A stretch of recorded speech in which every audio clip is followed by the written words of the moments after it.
കർത്താവായിരിക്കുന്ന യേശുക്രിസ്തുവിന്റെ നാമത്തില് എല്ലാ പ്രിയപ്പെട്ടവരെയും സ്നേഹത്തോടെ സ്വാഗതം ചെയ്യാണ്. ഒട്ടൊക്കെ ആളുകൾക്ക് അത്ര താല്പര്യമല്ല, എന്നാലൊരു ഒരല്പം ഒരു മനസ്സിന്റെ പ്രശ്നത്തോടുകൂടി കേൾക്കുന്ന വിഷയമാണ് മരണം, നരകം.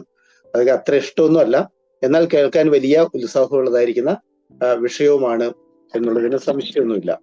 1989 അമേരിക്കയിലുള്ളതായിരിക്കുന്ന ഒരു ട്രിനിറ്റി ബ്രോഡ്കാസ്റ്റിംഗ് നെറ്റ്വർക്കിൻ്റെതായിട്ട് ഒരു ലേഖനം വന്നു.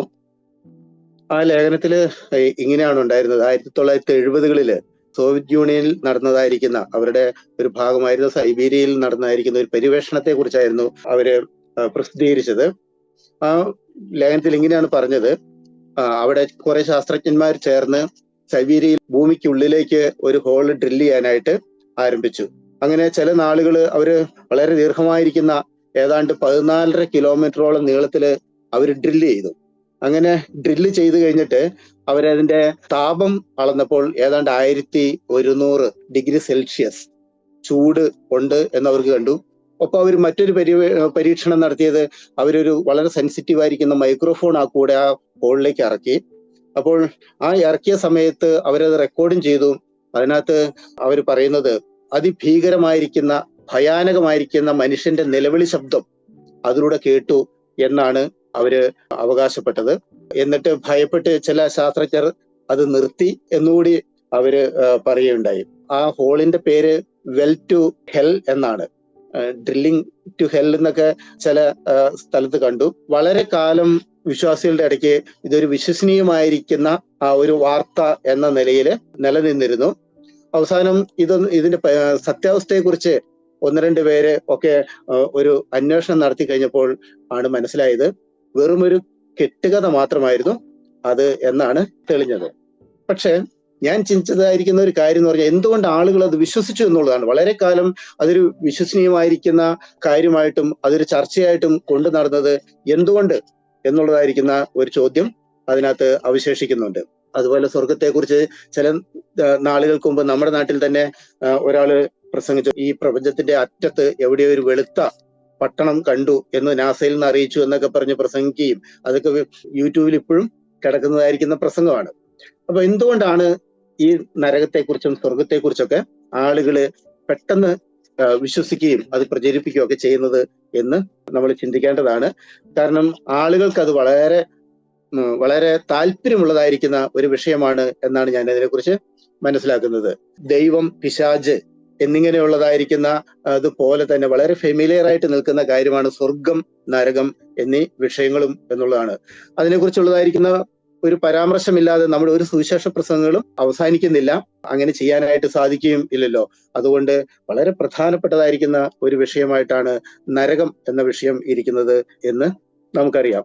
ചില വർഷങ്ങൾക്ക് മുമ്പ് ഇവിടെ അടുത്തുള്ള ഒരു സ്ഥലത്ത് ഒരു സുവിശേഷ പ്രസംഗം നടത്തി കഴിഞ്ഞപ്പോൾ എന്റെ സുഹൃത്ത് കേട്ടുന്നതായിരിക്കുന്ന എന്റെ ഒരു സുഹൃത്ത് എന്നോട് ചോദിച്ചു, നിങ്ങൾ ഈ നരകത്തെ കുറിച്ച് പറഞ്ഞ് ഭയപ്പെടുത്തുന്നത് എന്തിനാണ്? അങ്ങനെയല്ലേ നിങ്ങൾ ആളുകളെ അങ്ങനെ ഒരു ഭയത്തിന്റെ അന്തരീക്ഷത്തിലേക്ക് തള്ളിവിടുന്നത് എന്തുകൊണ്ടാണ് എന്ന് ചോദിച്ചു.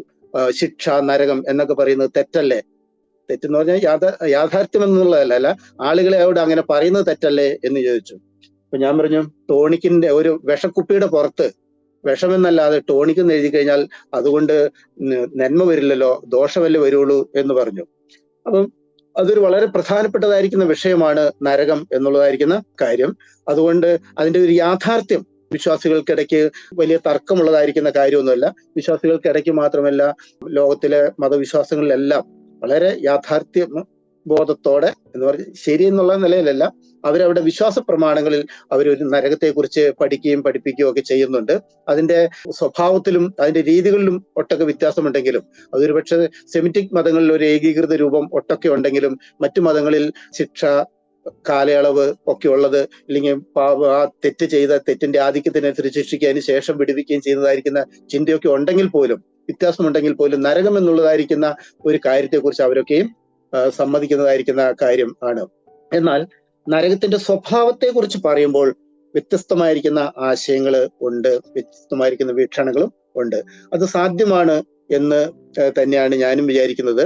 അങ്ങനെ വ്യത്യസ്തമായിരിക്കുന്ന വീക്ഷണങ്ങൾ, അത് ശരിയോ തെറ്റോ എന്നുള്ളത് നമുക്കിന്ന് ചർച്ച ചെയ്യാം. അതുകൊണ്ടാണല്ലോ ബൈബിളിലെ വീക്ഷണവും വ്യത്യസ്തമായിരിക്കുന്ന മറ്റ് വീക്ഷണങ്ങളും നമുക്ക് ചർച്ച ചെയ്യാൻ വേണ്ടിയിട്ട് ഇന്ന് ഈ സെഷനിൽ നമ്മൾ ഒരുങ്ങിയിരിക്കുന്നത്. നമുക്ക് വളരെ ശ്രദ്ധയോടെ കേൾക്കാം.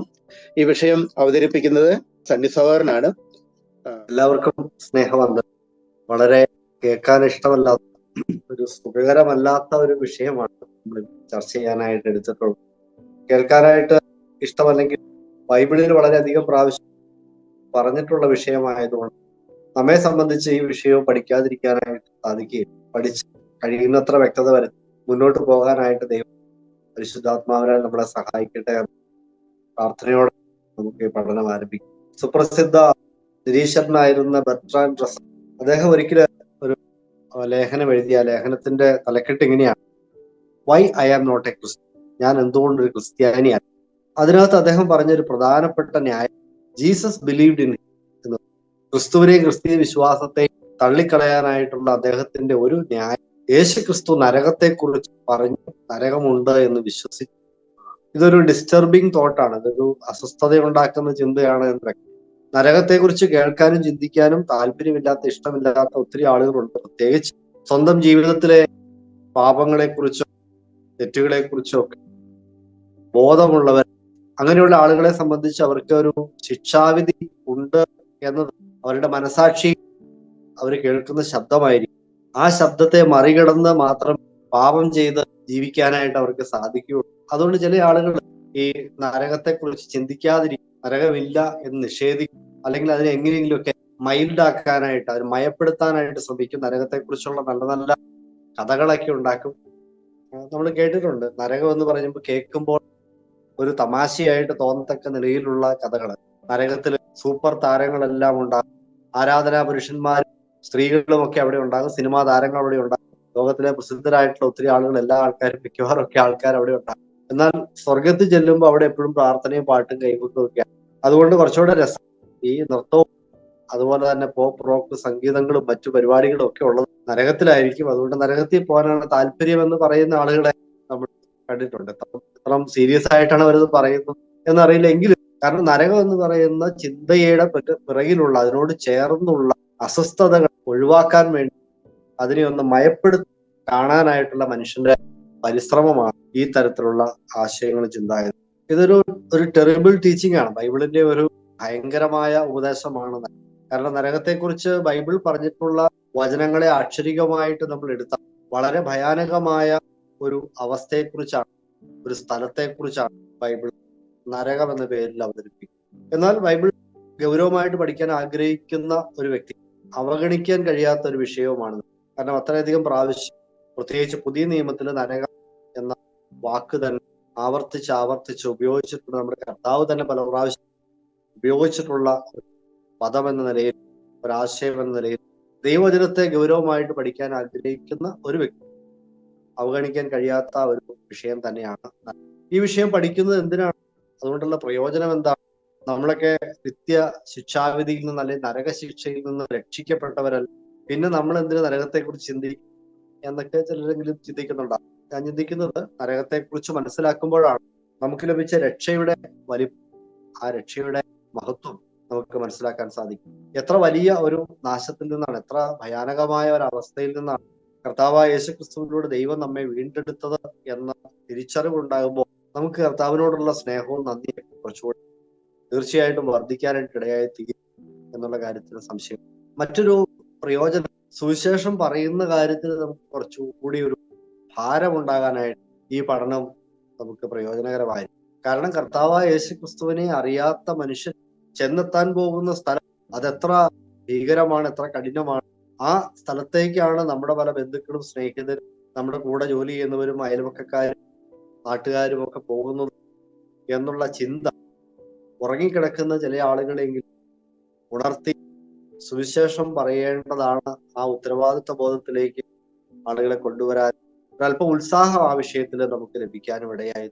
ഈ ഒരു പ്രയോജനം നമ്മുടെ ഈ പഠനത്തിൽ പിന്നെ ഇനി അതല്ല, ദൈവത്തിന്റെ വചനത്തിലെ ഒരു ഉപദേശ വിഷയം അക്കാഡമിക്കലി പഠിക്കുക എന്നത് ഒരു നല്ല കാര്യം തന്നെ. ദൈവം വെളിപ്പെടുത്തിയിരിക്കുന്ന ഏത് വിഷയങ്ങളും നമ്മൾ മനസ്സിലാക്കിയിരിക്കേണ്ടവരാണ്, പഠിച്ചിരിക്കേണ്ടവർ. ആ നിലയിൽ നമുക്ക് ഈ വിഷയം പഠിക്കാതിരിക്കാനായിട്ട് സാധിക്കുകയില്ല. നമ്മൾ പഠിക്കുക തന്നെ.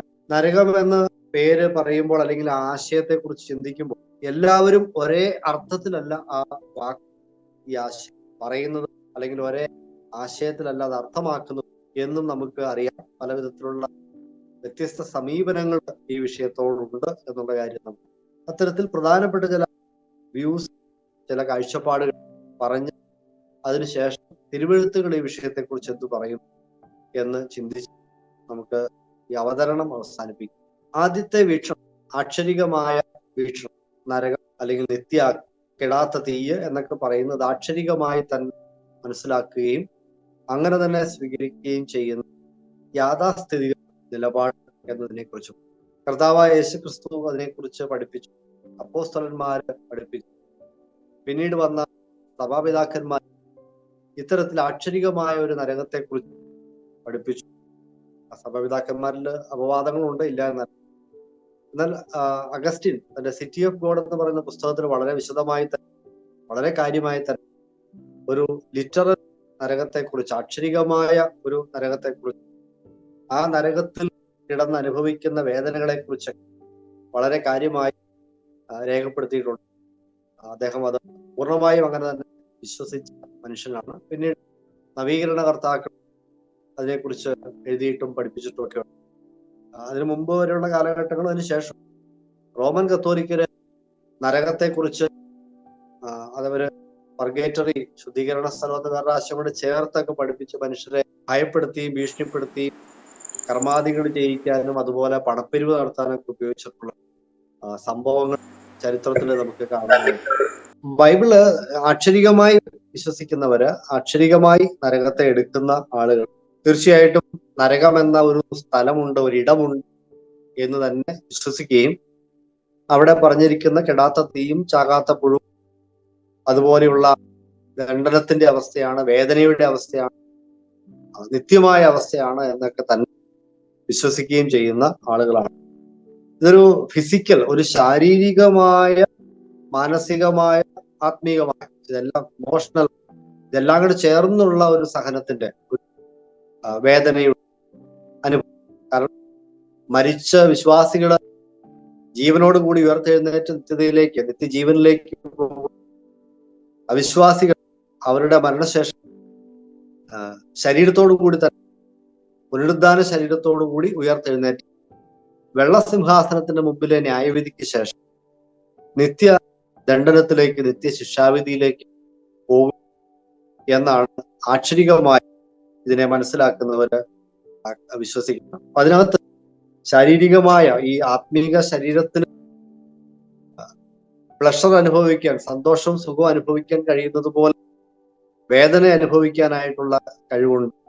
അതുകൊണ്ട് കേവലം ഒരു ആത്മീകമായ ദൈവത്തിൽ നിന്നുള്ള ഒരു അകൽച്ച മാത്രമല്ല, ശരിയായ ഒരു വേദനയുടെ അനുഭവം അവിടെ ഉണ്ട് എന്ന് തന്നെയാണ് ആക്ഷരികമായി നരകത്തെ കാണുന്നവർ വിശ്വസിക്കുന്നത്.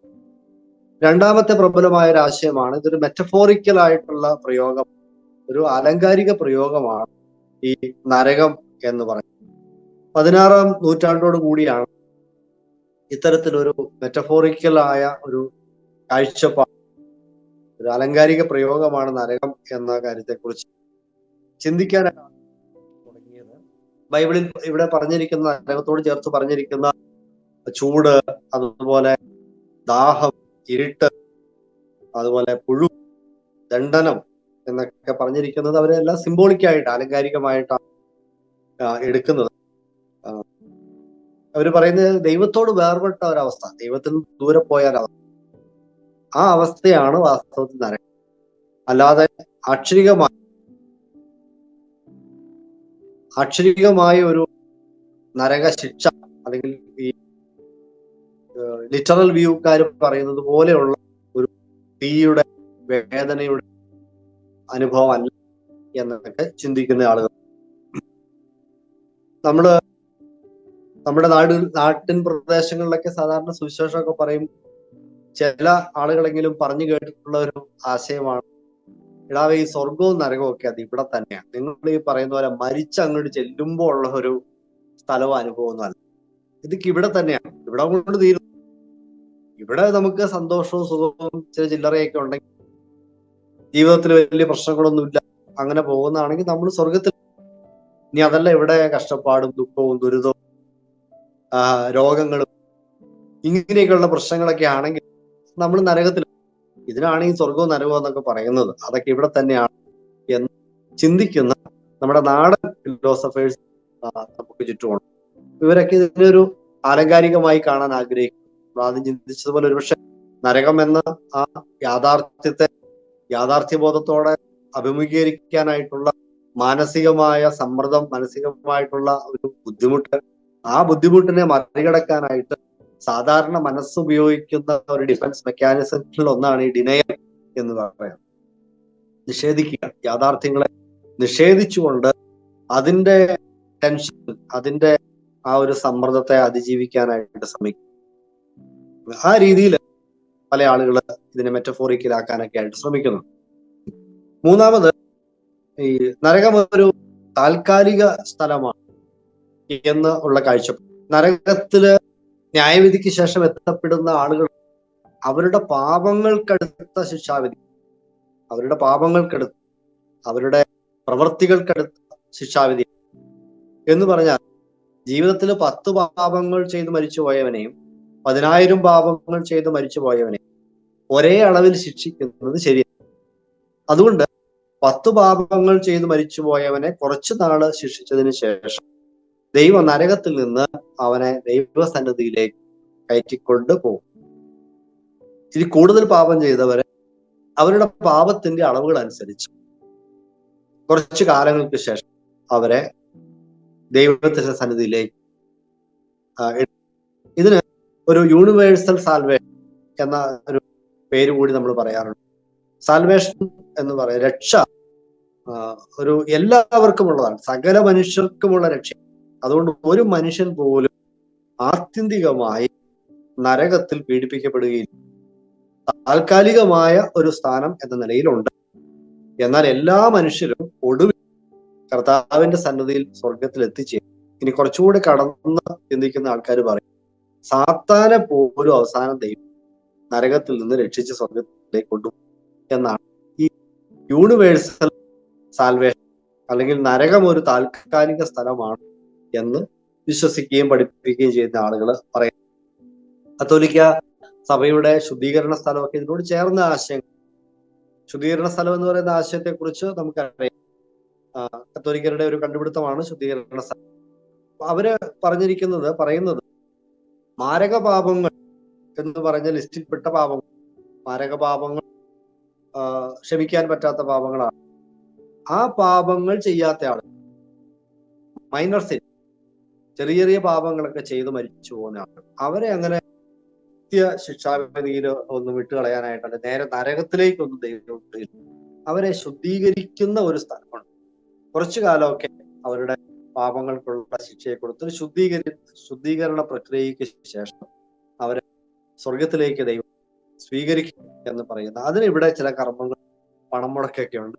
നമുക്കറിയാം, അനീത, ഒപ്പീസ്, കുർബാന, അങ്ങനെയുള്ള കർമ്മങ്ങളിലൂടെയൊക്കെ ശുദ്ധീകരണത്തിൽ സ്ഥലത്ത് കിടക്കുന്ന ആത്മാക്കൾക്ക് മോക്ഷം ലഭിക്കാൻ, മോക്ഷം കൊടുക്കാനായിട്ട് സാധിക്കും എന്നൊക്കെ പറയുന്ന പഠിപ്പിക്കൽ ഉണ്ട്.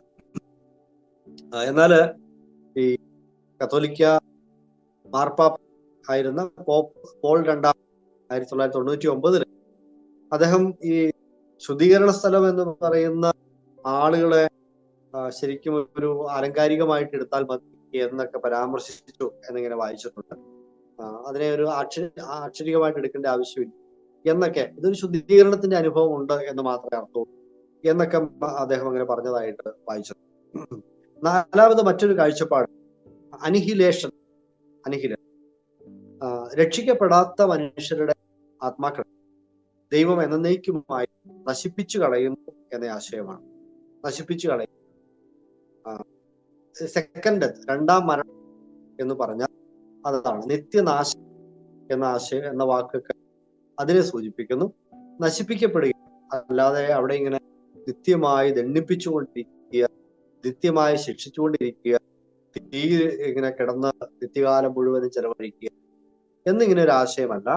അതിന് ഒരു അനിഹിലേഷൻ എന്ന ആശയമാണ് കൂടുതൽ ചേരുന്നത് എന്ന് പറയുന്ന ആളുകളുണ്ട്, പഠിപ്പിക്കുന്ന ആളുകൾ. യഹോവ സാക്ഷികളൊക്കെ മിക്കവാറും ഈ ആശയം വിശ്വസിക്കുന്ന ആൾക്കാരാണ്. മറ്റൊരു പ്രയോഗം ഈ ആശയക്കാര് ഉപയോഗിക്കുന്നത് കണ്ടീഷണൽ ഇമ്മൊറാലിറ്റി, ഇമ്മൊറാലിറ്റി അല്ല, ഇമ്മോർട്ടാലിറ്റി. കണ്ടീഷണൽ ഇമ്മോർട്ടാലിറ്റി, വ്യവസ്ഥകൾക്ക് വിധേയമായ നിത്യത. നിത്യത ഉണ്ട് എന്ന് പറയും, പക്ഷെ ആ നിത്യത വ്യവസ്ഥകൾക്ക് വിധേയം.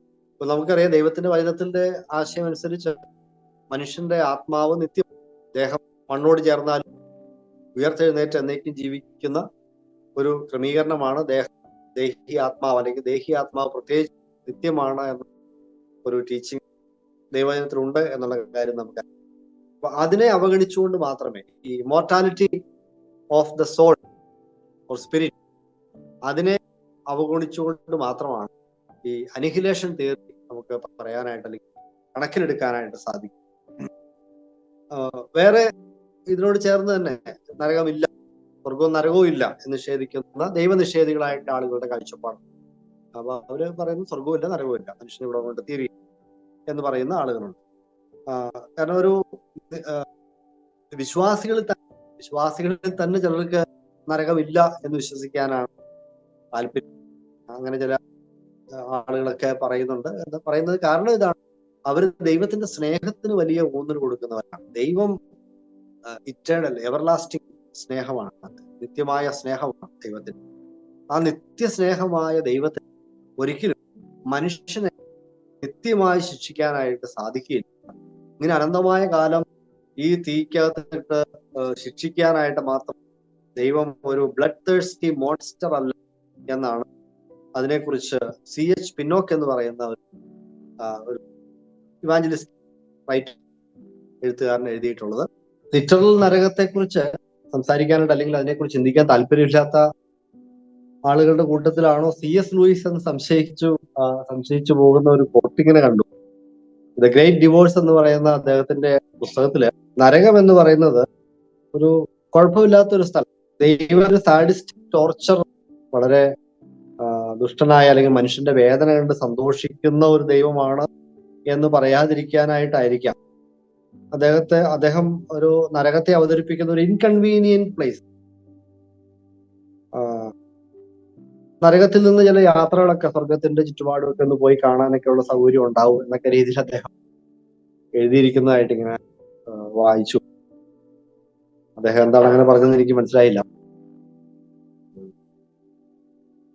അപ്പൊ ഇങ്ങനെയൊക്കെയുള്ള വ്യത്യസ്തമായ കാഴ്ചപ്പാടുകളാണ് മനുഷ്യർക്ക് നരകം എന്ന വിഷയം സംബന്ധിച്ച് ഉള്ളത്. അക്ഷരികമായി നരകമുണ്ട് എന്ന് വിശ്വസിക്കുന്നവരെ ഇത് ആലങ്കാരികം മാത്രമാണ്, അക്ഷരികമായ ഒരു അനുഭവമല്ല. വേദന ഉണ്ട്, ദൈവത്തിൽ നിന്നുള്ള അകൽച്ചയാണ് പ്രധാനമായിട്ടുള്ള അവിടുത്തെ പ്രശ്നം എന്നൊക്കെ ചിന്തിക്കുന്ന ആളുകൾ. അതുപോലെ ഒരു അനിഹിലേഷൻ, പൂർണ്ണമായും ഈ മനുഷ്യന്റെ ദേഹി ആത്മാവ് ഇല്ലാതെയാകും എന്നുള്ള ഒരു ആശയം. പിന്നീട് ടെമ്പററി ഹെൽ, അല്ലെങ്കിൽ എല്ലാവരും രക്ഷിക്കപ്പെടും, എല്ലാവരും ഒടുവിൽ സ്വർഗത്തിലെത്തുമെന്ന് വിശ്വസിക്കുന്ന ഒരു കാഴ്ചപ്പാട്. ഇതൊക്കെയാണ് നമുക്ക് ക്രിസ്തീയ ലോകത്ത് കാണാൻ സാധിക്കുന്ന വ്യത്യസ്ത കാഴ്ചപ്പാടുകൾ. നമുക്കിനി ഈ വിഷയത്തെ സംബന്ധിച്ച് ബൈബിൾ എന്ത് പറയുന്നു എന്നുള്ളതാണ് ശ്രദ്ധിക്കാനായിട്ടുള്ളത്. പഴയ നിയമം നമ്മൾ വായിക്കുമ്പോൾ, മലയാളം പഴയ നിയമം വായിക്കുമ്പോൾ നമുക്ക് പല സ്ഥലത്ത്, പ്രത്യേകിച്ച് ഇയ്യോബിന്റെ പുസ്തകത്തിലൊക്കെ നരകം എന്നുള്ള പ്രയോഗം, ആ വാക്ക്, മലയാള വാക്ക് കാണാൻ സാധിക്കും. പക്ഷെ എബ്രായ ബൈബിളില് ഈ നരകം എന്ന ഒരു ആശയത്തില് ഉപയോഗിച്ചിട്ടുള്ള ഒരു വാക്ക് പോലും നമുക്ക് പഴയ നിയമത്തിൽ കാണാനായിട്ട് സാധിക്കുകയില്ല. പഴയ നിയമത്തിൽ ഉപയോഗിച്ചിട്ടുള്ള ആ വാക്കൊക്കെ ഒരു പാതാളം, ശവക്കുഴി എന്ന അർത്ഥത്തിലൊക്കെയാണ് ഉപയോഗിച്ചിട്ടുള്ളത്. അത് ഈ ഭൂമിക്കടിയിൽ തന്നെയുള്ള ഒരു സ്ഥലം, മരിച്ച ആളുകൾ ചെന്നെത്തുന്ന, വിശ്വാസികളും അവിശ്വാസികളും രണ്ടുകൂട്ടരും ചെന്നെത്തുന്ന ഒരു സ്ഥലം എന്ന് ആ സ്ഥലത്തെക്കുറിച്ച് പറയാം. അതുപോലെ തന്നെ അതൊരു വിശ്രമ സ്ഥലമാണ് എന്നുകൂടി നമുക്ക് മനസ്സിലാക്കാൻ സാധിക്കും. ശൗല് രാജാവ് വെളിച്ചപ്പാടത്തിന്റെ അടുത്ത് പോയി ശമൂവേൽ പ്രവാചകനെ വരുത്തി തരണമെന്ന് പറഞ്ഞപ്പോൾ ശമൂവേൽ പ്രവാചകൻ വന്ന് ചോദിക്കുന്നതാണ്, എന്റെ വിശ്രമത്തിന് എന്തിന് ഭംഗം വരുത്തി, ഞാൻ വിശ്രമിക്കുകയായിരുന്നു എന്നുള്ള ആശയം നമുക്ക് അവിടെ കാണാം. അപ്പൊ അങ്ങനെയുള്ള മരിച്ചവർ ചെന്നെത്തുന്ന ഒരു സ്ഥലം എന്ന നിലയിൽ ഈ പാതാളത്തെ പഴയ നിയമത്തിൽ നമുക്ക് കാണാം. അതല്ലാതെ ഈ തീയും ഗന്ധകവും എരിയുന്ന ഒരു പാതാളം, അങ്ങനെ ഒരു നരകം എന്ന ആശയം നമുക്ക് പഴയ നിയമത്തിൽ കാണാനായിട്ട് സാധിക്കുന്നു. പുതിയ നിയമത്തിലേക്ക് വരുമ്പോൾ ഈ വിഷയം സംബന്ധിച്ച് വളരെ വ്യക്തമായ പഠിപ്പിക്കലുകൾ നമുക്ക് കാണാം. 23 തവണ നരകം എന്ന വാക്ക് ഇംഗ്ലീഷിലെ കിങ് ജെയിംസ് വേർഷനിൽ ഉപയോഗിച്ചിട്ടുണ്ട്. മലയാളത്തിൽ കുറെ കൂടി കൂടുതൽ പ്രാവശ്യം ഉപയോഗിച്ചിട്ടുണ്ട്. പക്ഷെ ഈ നരകം എന്ന് മലയാളത്തിൽ ഉപയോഗിച്ചിട്ടുള്ള എല്ലാ സ്ഥലത്തും ഗ്രീക്ക് ബൈബിളില് ആ ഒരു ആശയമല്ല, ആ ഒരു വാക്കല്ല, അതിനുള്ള ഒരു വാക്കല്ല നമ്മൾ കാണുന്നത്. ഗ്രീക്ക് ബൈബിളിലെ ന്യൂ ടെസ്റ്റ്മെന്റില് 3 വ്യത്യസ്തമായ വാക്കുകളാണ് ഈ നരകം എന്ന ആശയത്തിൽ ഉപയോഗിച്ചിട്ടുള്ളത്. ഒന്നാമത്തേത് ഹേഡീസ് എന്ന് പറയുന്ന ഒരു വാക്കാണ്. ഹേഡീസ് എന്നുള്ള വാക്ക് 10 പ്രാവശ്യം ഉപയോഗിച്ചിട്ടുണ്ട്. അതുപോലെ ടാർട്ടറോസ് എന്ന് പറയുന്ന ഒരു വാക്ക് 1 പ്രാവശ്യം പത്രോസ് പുസ്തകത്തിൽ ഉപയോഗിച്ചിട്ടുണ്ട്. കൂടുതലും ഉപയോഗിച്ചിട്ടുള്ളത് ഗേഹന്ന അല്ലെങ്കിൽ ജയ്ഹന്ന എന്ന വാക്കാണ്. 12 പ്രാവശ്യം ഈ വാക്ക് പുതിയ നിയമത്തിൽ ഉപയോഗിച്ചിട്ടുണ്ട്. അത് കൂടുതൽ കർത്താവായ യേശുക്രിസ്തുവാണ് ഉപയോഗിച്ചിരിക്കുന്നത്. കർത്താവായ യേശുക്രിസ്തുവിന്റെ പഠിപ്പിക്കലുകളിൽ നരകം ഒരു ആവർത്തിച്ച് കാണപ്പെടുന്ന ഒരു വിഷയമാണ്. സുവിശേഷങ്ങളിലൊക്കെ നമുക്ക് ഈ വാക്ക് കർത്താവ് ഉപയോഗിക്കുന്നതായിട്ട് നമുക്ക് കാണാം. ലൂക്കോസിന്റെ സുവിശേഷം 16:24 അവിടെ ഈ പാതാളത്തിൽ വേദന അനുഭവിക്കുന്ന, ജ്വാലയിൽ കിടന്ന് കരയുന്ന, ഈ ജ്വാലയിൽ ഞാൻ വേദന അനുഭവിക്കുന്നു എന്ന് പറയുന്ന ആ ധനവാനെ നമുക്ക് കാണാം. അപ്പൊ തീയിൽ കിടന്ന് വേദന അനുഭവിക്കുന്ന ഒരു അവസ്ഥയെക്കുറിച്ച് കർത്താവ് പറഞ്ഞു. അതുപോലെ മത്തായി 13:42 അവരെ തീച്ചൂളയിലേക്ക് തള്ളിക്കളയും. ആ തീച്ചൂളയില് അവിടെ തള്ളിക്കളയും, അവിടെ പല്ലുകടിയും കരച്ചിലും ഉണ്ടാവും എന്നൊക്കെ കർത്താവ് പറഞ്ഞു. അപ്പൊ തീച്ചൂള, ഫർണസ് ഓഫ് ഫയർ എന്നൊരു പ്രയോഗം കർത്താവ് നടത്തിയിട്ടുണ്ട്. മത്തായി 18:8 2 കൈയുമുള്ളവനായി ഈ നരകത്തിലേക്ക് പോകുന്നതിനേക്കാൾ, അല്ലെങ്കിൽ നിത്യാഗ്നിയിലേക്ക് പോകുന്നതിനേക്കാൾ 1 കൈയുള്ളവനായി ജീവനിലേക്ക് പോകുന്നതാണ് നല്ലത് എന്ന് കർത്താവ് പറഞ്ഞു. അപ്പൊ അത് മർക്കോസിന്റെ സുവിശേഷത്തില് കുറച്ചുകൂടി വിശാലമായിട്ട് നമുക്ക് കാണാം. 9-ാം അധ്യായം, മർക്കോസിന്റെ സുവിശേഷം 9-ാം അധ്യായം 43 മുതൽ 49 വരെയുള്ള വാക്യങ്ങളില് കർത്താവ് 2-3 വാക്യങ്ങളിലായിട്ട് 43-ാമത്തെ വാക്യത്തില്, 46-ാമത്തെ വാക്യത്തില്, അതുപോലെ 47-ാമത്തെ വാക്യത്തില്, 48-ാമത്തെ വാക്യത്തില് ഒക്കെ ഈ ഒരു ആശയത്തില് ഹെൽ എന്നുള്ള വാക്ക് ഉപയോഗിച്ചിട്ടുണ്ട്. അതുപോലെ കെടാത്ത തീയ് എന്നുള്ള ആ ഒരു പ്രയോഗം ഉപയോഗിച്ചിട്ടുണ്ട്. ചാകാത്ത പുഴു, കെടാത്ത തീയ്, നരകാഗ്നി, അതുപോലെ തീ കൊണ്ട് ഉപ്പിടുക എന്നുള്ള ആശയമൊക്കെ കർത്താവ് ഈ ഒരു വേദഭാഗത്ത് ഉപയോഗിച്ചിട്ടുണ്ട്. മത്തായി 23:33 നരക ശിക്ഷയിൽ നിന്നും, അല്ലെങ്കിൽ ജഡ്ജ്മെന്റ് ഓഫ് ഹെൽ, വരുവാനിരിക്കുന്ന ന്യായവിധി, ആ ന്യായവിധി എന്നുള്ള ആ വാക്ക് മലയാളത്തിൽ ഒരു പക്ഷെ നരകം എന്നുള്ള വാക്ക് അവിടെ ഇല്ല, പക്ഷെ ഇംഗ്ലീഷ് ബൈബിളിലുണ്ട് ജഡ്ജ്മെന്റ് ഓഫ് ഹെൽ എന്നാണ്. നരകം എന്ന ശിക്ഷാവിധിയിൽ നിന്ന് രക്ഷപ്പെടുവാനായിട്ട് ആരാണ് നിങ്ങളെ ഉപദേശിച്ചത് എന്ന് ചോദിക്കണം. അതുപോലെ മത്തായി 25:41 കർത്താവ് കോലാടുകളെയും ചെമ്പരിയാടുകളെയും തമ്മിൽ തരംതിരിക്കുമ്പോൾ അവിടെ ഇടതുവശത്തുള്ള ആളുകളോട് അവര് പറയാണ്, ശപിക്കപ്പെട്ടവരെ എന്നെ വിട്ടുപോവുക, പിശാചിനും അവന്റെ ദൂതന്മാർക്കുമായി ഒരുക്കപ്പെട്ടിരിക്കുന്ന നിത്യ അഗ്നിയിലേക്ക് പോവുക എന്നാണ് അവരോട് പറയുന്നത്. ഇപ്പൊ കർത്താവിന്റെ ഈ വാക്കുകൾ പരിശോധിക്കുമ്പോൾ നരകത്തെക്കുറിച്ച് കർത്താവ് പറഞ്ഞ പ്രധാനപ്പെട്ട കാര്യങ്ങൾ, ഒന്ന് അത് എവർലാസ്റ്റിംഗ് ആണ്, നിത്യാഗ്നിയാണ്, എന്നേക്കുമുള്ള ഒരു ദണ്ഡനത്തിന്റെ അനുഭവമാണ്, വേദനയുടെ സ്ഥലമാണ്. അതുപോലെ fire that never shall be quenched, കെടാത്ത തീയുള്ള ഒരു സ്ഥലമാണ്. ഇവിടെ ജ്വാല എന്ന വാക്ക് കർത്താവ് ഉപയോഗിച്ചിട്ടുണ്ട്. അതുപോലെ തന്നെ തുയ്ച്ചൂള എന്നുള്ള വാക്ക് കർത്താവ് ഉപയോഗിച്ചിട്ടുണ്ട്. അപ്പൊ ഇങ്ങനെ കെടാത്ത തീയുള്ള, എപ്പോഴും കത്തിക്കൊണ്ടിരിക്കുന്ന ഒരു സ്ഥലം എന്ന നിലയിൽ ഉള്ള ആ വാക്ക് കർത്താവ് ഉപയോഗിച്ചിട്ടുണ്ട്. അതുപോലെ വേം ഡൈസ് നോട്ട്, ചാകാത്ത പുഴു എന്ന ആശയം കർത്താവ് നരകത്തെ കുറിച്ച് പറഞ്ഞപ്പോൾ അതിനോട് ചേർത്ത് പറഞ്ഞു. ഇത് യഥാർത്ഥത്തിൽ പിശാചിനും അവന്റെ ദൂതന്മാർക്കും വേണ്ടി ഒരുക്കിയിട്ടുള്ള, അവരുടെ ശിക്ഷയ്ക്ക് വേണ്ടി ഒരുക്കിയിട്ടുള്ള ഒരു സ്ഥലമാണ് എന്ന് കർത്താവ് പറഞ്ഞു. ദൈവത്താൽ ശപിക്കപ്പെട്ടവർക്കുള്ള സ്ഥലമാണ് എന്ന് കർത്താവ് പറഞ്ഞു. ദൈവത്താൽ ശപിക്കപ്പെട്ടവരെ നിങ്ങൾ അങ്ങോട്ട് പോകുവിനെന്ന. അതുപോലെ ഇതൊരു ശിക്ഷാവിധിയുടെ സ്ഥലമാണ്, ശിക്ഷാവിധിക്ക് ശേഷം ആളുകൾ പോകുന്ന സ്ഥലമാണ് എന്നും കർത്താവിന്റെ പഠിപ്പിക്കലുകളിൽ നമ്മൾ കണ്ടു. ഇനി പൗലോസ് അപ്പോസ്തലന്റെ എഴുത്തുകളില് നരകം എന്നുള്ള വാക്ക് നമ്മൾ പരിശോധിച്ചാൽ പൗലോസ് ഒരിക്കലും നരകം എന്ന വാക്ക് ഉപയോഗിച്ചിട്ടില്ല. അദ്ദേഹത്തിന്റെ ഒരു ലേഖനത്തിലും നമുക്ക് ഈ നരകം എന്ന വാക്ക് കാണാനായിട്ട് സാധിക്കും. അതൊരു ഇൻട്രസ്റ്റിംഗ് ആയിട്ടുള്ള ഒരു കാര്യമാണ്. പൗലോസ് എന്തുകൊണ്ട് നരകത്തെ കുറിച്ച് പറഞ്ഞില്ല? കർത്താവ് ഇത്രയും പ്രാവശ്യം ആവർത്തിച്ച് പറഞ്ഞ ഈ ആശയം അല്ലെങ്കിൽ ആ വാക്ക് പൗലോസ് അപ്പോസ്തലൻ ഒരിക്കൽ പോലും ഉപയോഗിച്ചിട്ടില്ല എന്നത് ഒരു ചിന്തിക്കേണ്ട ഒരു വിഷയമാണ്, അല്ലെങ്കിൽ അതിനെക്കുറിച്ചൊന്ന് പരിഗണിക്കേണ്ട കാര്യമാണ്. പക്ഷേ പൗലോസ് അപ്പോസ്തലന്റെ എഴുത്തുകളിൽ നമുക്ക് ദൈവത്തിന്റെ വരുവാനിരിക്കുന്ന കോപത്തെക്കുറിച്ചും ശിക്ഷയെക്കുറിച്ചും ഒക്കെ കാണാം. നരകം എന്ന വാക്ക് ഉപയോഗിച്ചിട്ടില്ല എന്നേ ഉള്ളൂ. പക്ഷെ അതിനോട് ചേർന്ന് വരുന്ന പല ആശയങ്ങളും പൗലോസ് അപ്പോസ്തലൻ ഉപയോഗിച്ചിട്ടുണ്ട്. റോമാലേഖനം 1-ാം അധ്യായത്തിന്റെ 18-ാമത്തെ വാക്യത്തിൽ തുടങ്ങി അദ്ദേഹത്തിന്റെ പല ലേഖനങ്ങളിലും വരുവാനിരിക്കുന്ന പാപികളുടെ മേലുള്ള ദൈവത്തിന്റെ വരുന്ന ന്യായവിധിയെക്കുറിച്ച്, ദൈവത്തിന്റെ കോപത്തെക്കുറിച്ച്, റോമർ 2:5, 2:8, റോമർ 2:16 പറഞ്ഞിരിക്കുന്നത് എന്റെ സുവിശേഷപ്രകാരം ദൈവം നിങ്ങളുടെ ന്യായം വിധിക്കും. അപ്പൊ ദൈവത്തിന്റെ ഒരു ന്യായവിധി വരുന്നു. ദൈവത്തിന്റെ കോപം വെളിപ്പെടുന്ന വിധിയുടെ ദിവസത്തേക്ക് ദൈവത്തിന്റെ കോപം ചരതിച്ചു വെക്കുന്ന ഒരാശയം 2-ാം അധ്യായത്തിൽ നമ്മൾ കാണുന്നു. അതുപോലെ കൊളോസി ലേഖനം 3-ാം അധ്യായത്തിന്റെ 6-ാമത്തെ വാക്യത്തില് അവിടെ അനുസരണക്കേടിന്റെ മക്കള് അവർ ദൈവത്തിന്റെ കോപത്തിന്റെ കീഴിലാണ് എന്ന് പറയുന്നു. ഇനി കുറച്ചുകൂടി വ്യക്തമായിട്ട് പൗലോസ് അപ്പോസ്തലൻ ഈ വാക്ക് ഉപയോഗിക്കാതെ തന്നെ ഈ ആശയത്തെക്കുറിച്ച് പറയുന്ന ഒരു വേദഭാഗമുണ്ട്. 2 തെസ്സലോനിക്കർ 1-ാം അധ്യായത്തിന്റെ 7 മുതൽ 9 വരെയുള്ള വാക്യങ്ങളാണ്.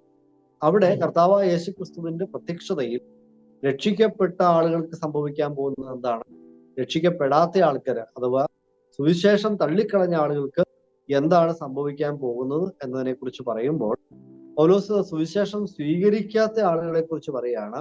അവർ കർത്താവിന്റെ സന്നിധാനവും കർത്താവിന്റെ ആ മഹത്വമൊക്കെ വിട്ടകന്ന് നിത്യനാശം എന്ന ശിക്ഷാവിധി പ്രാപിക്കുമെന്ന്. നിത്യനാശം എന്ന ശിക്ഷാവിധി പ്രാപിക്കും.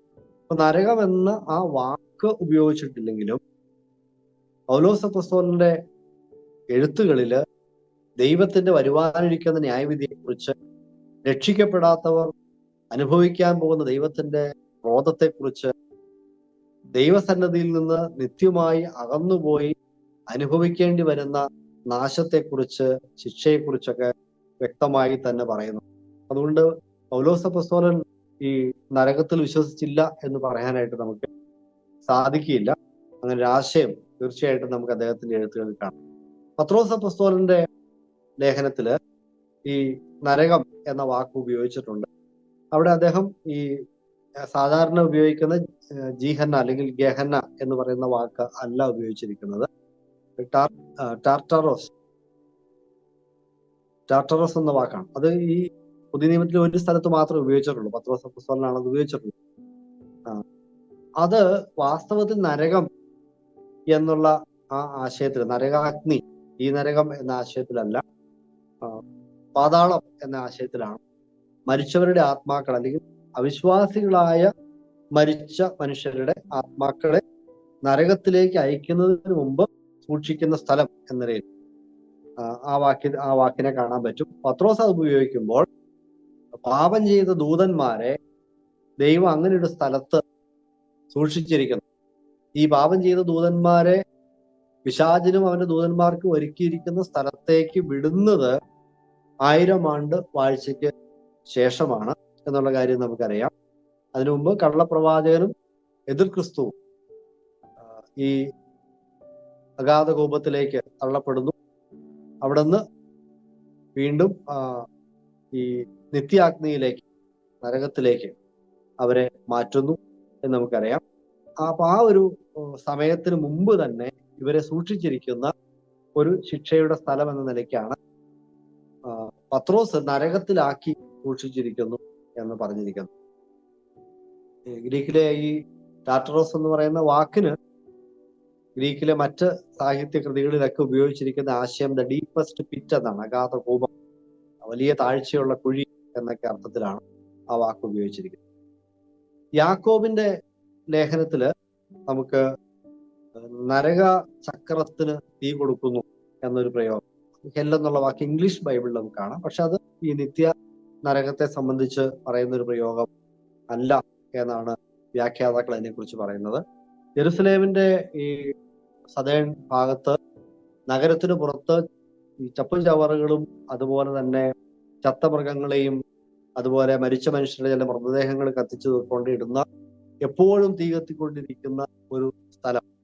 ആ സ്ഥലത്ത് തീ ഒരിക്കൽ കൊളുത്തിയാൽ അത് കെടാതെ ഇങ്ങനെ എപ്പോഴും മുന്നോട്ട് പോകും. അതിനാണ് നരകചക്രം എന്ന് പറഞ്ഞിരിക്കുന്ന ആശയം കൊണ്ട് ഉദ്ദേശിക്കുന്നത്.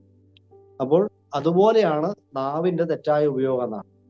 നാവിന്റെ തെറ്റായ ഉപയോഗം കൊണ്ട് ഒരിക്കലും കെടുത്താനാകാത്ത തീ ഉണ്ടാക്കാൻ കഴിയും എന്ന ആശയത്തിലാണ് അത് ഉപയോഗിച്ചിരിക്കുന്നതെന്ന് വ്യാഖ്യാതാക്കൾ അഭിപ്രായപ്പെടുന്നു. യോഹന്നാന്റെ എഴുത്തുകളിൽ നമുക്ക് ഈ ഗേഹന്ന എന്ന വാക്ക് ഉപയോഗിച്ചിട്ടില്ല. അതിനു പകരം അദ്ദേഹത്തിന്റെ വെളിപ്പാട് പുസ്തകത്തിൽ പ്രധാനമായിട്ട് നമ്മൾ കാണാൻ സാധിക്കുന്ന രണ്ട് ശക്തമായ പ്രയോഗങ്ങളാണ് lake of fire and second death, തീ പൊയ്ക, തീയും ഗന്ധകവും എരിയുന്ന പൊയ്ക, അതുപോലെ രണ്ടാം മരണം. ഈ രണ്ട് ആശയങ്ങളും നിത്യ നരകത്തെ സൂചിപ്പിക്കുന്നു. കാരണം വെളിപ്പാട് 14-ാം അധ്യായത്തിന്റെ 9 മുതൽ 11 വരെയുള്ള വാക്യത്തില് നമുക്ക് അവിടെ കാണാനായിട്ട് സാധിക്കുന്നുണ്ട്. ഈ മൃഗത്തെ ആരാധിക്കുന്നവര്, ആ മൃഗത്തിന്റെ സംഖ്യയേറ്റ ആളുകള്, ഇവരൊക്കെ ഈ തീയും ഗന്ധകവും എരിയുന്ന പൊയ്കയിൽ ദൂതന്മാരുടെ മുമ്പാകെ, കുഞ്ഞാടിന്റെ മുമ്പാകെ അവര് ഈ നിത്യമായി ശിക്ഷ അനുഭവിക്കുന്ന, അവരുടെ ഈ പീഡനത്തിന്റെ ദണ്ഡനത്തിന്റെ പുക എന്നേക്കും പൊങ്ങുന്ന, അവിടെ വിശ്രമമില്ലാത്ത, രാത്രിയും പകലുമില്ലാത്ത ഒരു അവസ്ഥയില് രാവും പകലും ദണ്ഡനം അനുഭവിക്കുന്ന, വേദന അനുഭവിക്കുന്ന ഒരു അനുഭവത്തെക്കുറിച്ചാണ് യോഹന്നാൻ ദർശനത്തിൽ കണ്ടതായിട്ട് രേഖപ്പെടുത്തിയിരിക്കുന്നത്. വെളിപ്പാട് 20-15 പറഞ്ഞിരിക്കുന്നത് ജീവപുസ്തകത്തിൽ പേരെഴുതി കാണാത്ത ഏവനെയും തീ പൊയ്കയിൽ തള്ളിയിടും. ആ തീ പൊയ്ക രണ്ടാമത്തെ മരണം എന്ന് പറഞ്ഞിരിക്കുന്നു. അപ്പൊ ഇങ്ങനെയുള്ള അനേക വാക്യങ്ങൾ പുതിയ നിയമത്തില് നരകം എന്ന വിഷയം, അല്ലെങ്കിൽ അഗ്നി, നരകം, നിത്യ ശിക്ഷാവിധിയുടെ സ്ഥലം, രക്ഷിക്കപ്പെടാത്ത മനുഷ്യർ ചെന്നെത്തുന്ന സ്ഥലം, വെള്ളസിംഹാസനത്തിന് ന്യായവിധിക്ക് ശേഷം ചെന്നെത്തുന്ന സ്ഥലം, പിശാചിനും അവന്റെ ദൂതന്മാർക്കും വേണ്ടി ഒരുക്കപ്പെട്ട സ്ഥലം, പുഴു ചാകാത്ത, തീ കെടാത്ത, ഇരുട്ടിന്റെ അനുഭവമുള്ള, ദൈവത്തിന്റെ ആശ്വസിപ്പിക്കുന്ന യാതൊരു സാന്നിധ്യവുമില്ലാത്ത ഒരു സ്ഥലം, അത് നിത്യമായ ഒരു ഇടം എന്ന നിലയിലാണ്. മാത്രമല്ല ഇത് ഈ ഭൂമിയിലല്ല എന്നുള്ള കാര്യവും നമുക്ക് മനസ്സിലാക്കാൻ സാധിക്കും. വെളിപ്പാട് പുസ്തകത്തിലെ 20-ാം അധ്യായത്തിലെ വിവരണം കാണുമ്പോൾ അറിയാം, ഈ പാതാളം എന്ന് പറയുന്ന മരിച്ചവരുടെ ആത്മാക്കൾ നിത്യശിക്ഷാവിധിക്ക് മുമ്പ് സൂക്ഷിക്കപ്പെടുന്ന വിശ്രമത്തിന്റെ സ്ഥലമല്ല നരകം. കാരണം പുതിയ ആകാശവും പുതിയ ഭൂമിയും വരുന്നതിന് മുമ്പ്, അല്ലെങ്കിൽ അതിനു മുമ്പ് ഉണ്ടായിരുന്ന പഴയ ആകാശവും പഴയ ഭൂമിയും നശിപ്പിക്കപ്പെട്ടതിന് ശേഷമാണ് ഈ തീ പൊയ്കയിലേക്ക് ആളുകളെ വിടുന്നത് എന്ന് നമുക്ക് കാണാം.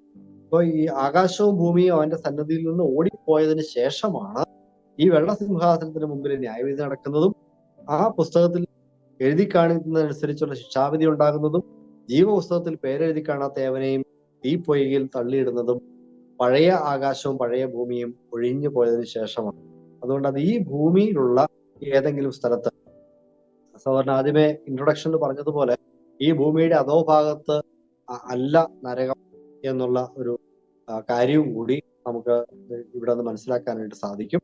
എന്നാൽ ഈ ഭൂമിക്കും അപ്പുറത്ത് ദൈവത്തിന്റെ ഒരു പ്രത്യേക ക്രമീകരണം ഉണ്ട് എന്നുള്ളതാണ് നമുക്ക് അതിനെക്കുറിച്ച് മനസ്സിലാക്കാനായിട്ട് സാധിക്കുന്നത്.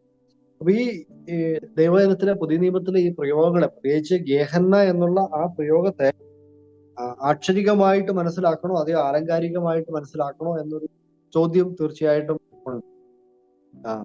അപ്പൊ ആ ഒരു ചോദ്യത്തിന് നമുക്ക് മനസ്സിലാക്കാൻ കഴിയുന്നത്, നമുക്ക് പറയാൻ കഴിയുന്നത് അതിനെ അക്ഷരികമായിട്ട് തന്നെ മനസ്സിലാക്കാൻ സാധിക്കുന്ന ഒരു പ്രയോഗമാണ്. അങ്ങനെ തന്നെ മനസ്സിലാക്കണമെന്നാണ്. കാരണം കർത്താവ് ഈ നിത്യ ജീവനെ കുറിച്ച് പറയുന്നു. അതിന് ഉപയോഗിച്ചിരിക്കുന്ന ആ പ്രയോഗം പോലെ തന്നെ ഉള്ള പ്രയോഗമാണ് ഈ നരകവും നിത്യമാണ് എന്നുള്ള ആ പ്രയോഗം. നിത്യജീവൻ, നിത്യദണ്ഡനം.